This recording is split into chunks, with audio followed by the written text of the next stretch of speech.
আপনি কি সিমলা মানালি যাওয়ার প্ল্যান করছেন? তাহলে এই জায়গাটি অবশ্যই আপনাদের ট্যুর প্ল্যানের মধ্যে ইনক্লুড করতে হবে। আমরা আজ আপনাদের নিয়ে যেতে চলেছি হিমাচল প্রদেশের হিডেন জেম অর্থাৎ কাসৌলিতে। কিভাবে যাবেন, কোথায় থাকবেন আর কোন কোন জায়গায় ভিজিট করবেন সব কিছু জানতে আমাদের ভিডিওটি শেষ পর্যন্ত দেখতে থাকুন।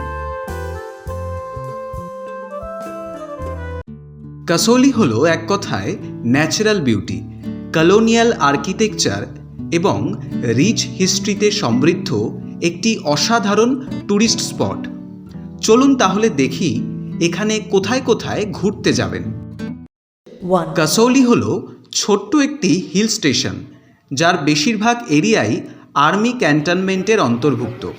তাই এখানকার বেশিরভাগ জায়গাগুলি আপনি পায়ে হেঁটেই ঘুরে নিতে পারবেন।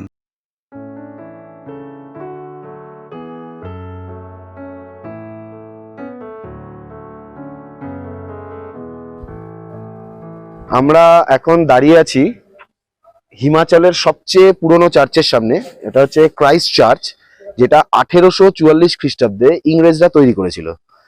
এটা মোটামুটি ইন্ডিয়ারও সবচেয়ে পুরনো চার্চগুলোর মধ্যে একটা। এখানের মেন যে ব্যাপারটা হলো যে এখানে যে পুরো কাঁচগুলো রয়েছে এগুলো লন্ডন থেকে ইম্পোর্ট করে আনা।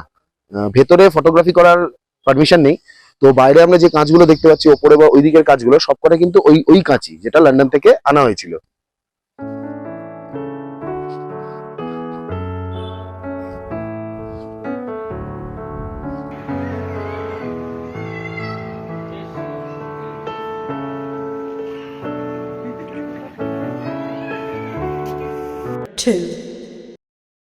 এর পরের স্পটটি হল Gilbert trails nature's walk and suicide point.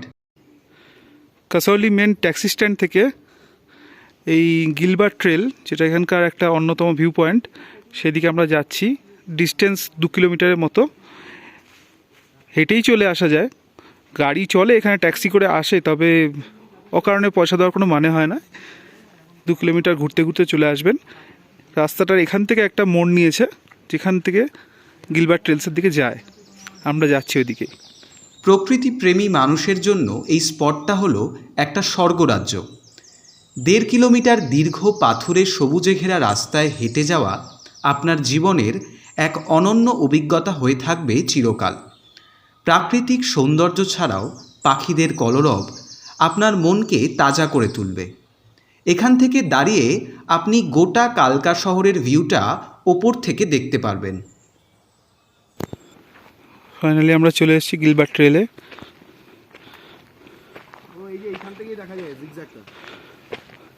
চলুন সামনে গিয়ে দেখি কি দেখা যায়।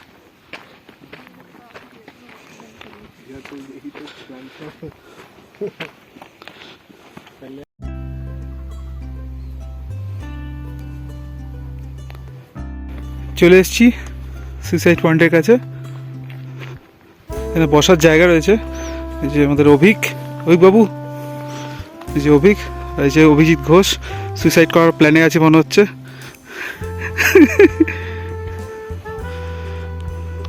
তুমি ক্যামেরাটা অন রেখে একবার লাফা না, দেখা না এই ভিডিওটা কেমন আসে।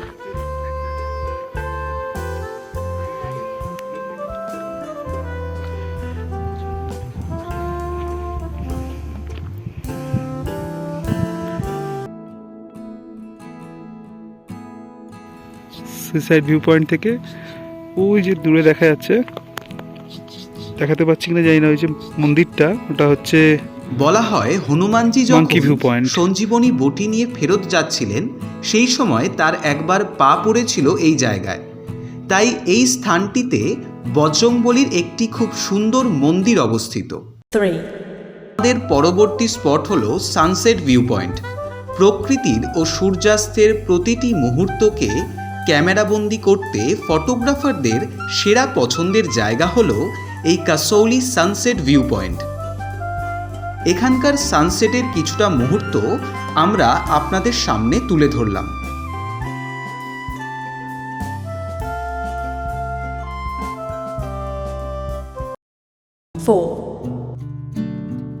এগুলি ছাড়াও কাসৌলিতে রয়েছে একটি ছোট ম্যাল রোড আর সাথে শপিং এবং খাওয়া দাওয়া করার অনেক জায়গা।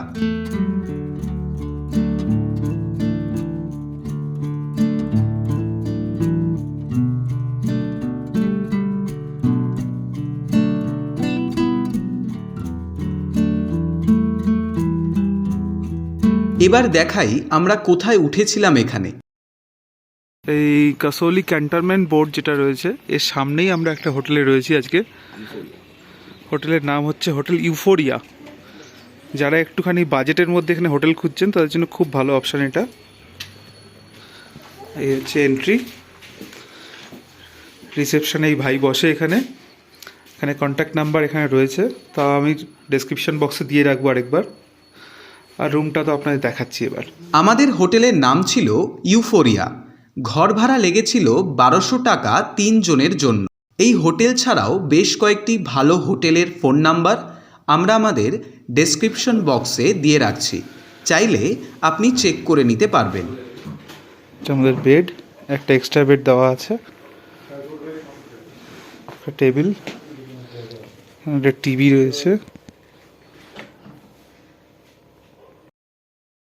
কালকা স্টেশন থেকে আপনি চাইলে একটি ডাইরেক্ট গাড়ি বুক করে সরাসরি পৌঁছাতে পারেন কাসৌলিতে।